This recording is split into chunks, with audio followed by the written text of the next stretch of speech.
Всем привет! Как ваши дела? Мен ушундай лайв видео тартып өзүмдү көрсөтө элек экенмин. Көрсөтүп коеюн деп чечтим, чтобы вы не забыли, как я выгляжу в данный момент. Вот. Анан кечээ мен салондо жүрсөм, макияж кылдырып Айпер Сүрөнчиеванын салонунда. Бир эжеке тоже чачын жасап атыптыр, анан айтып калды: "Менин кызым сени өлө карайт, көрөт, сенин прям манераларыңды турайт" депчи. Анан ойлонуп калдым да мен. Демек, мен дагы кимдир бирөөлөргө үлгү болушум керек экен. Көрсө мен да тураган адамдар бар турбайбы депчи.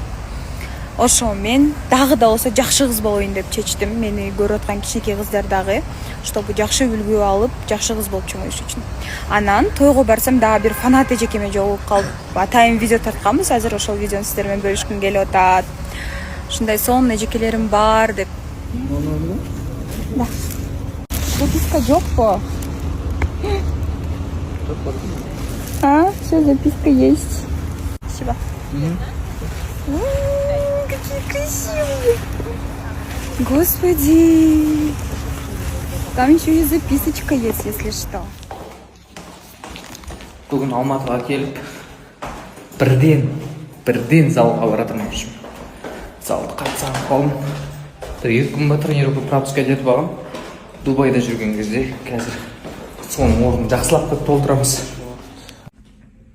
Қараңыздар. Мына жақта балкон. Мына жақта пляж. Үйлері ерекше. Мына жаққа отырып алып, темекі шегетіндер темекі шегеді. Аны ашуға болмайды, вообще балконды. А то страшно. Ыстық кіреді. Жататын бөлмем. 2 адамға арналған негізі.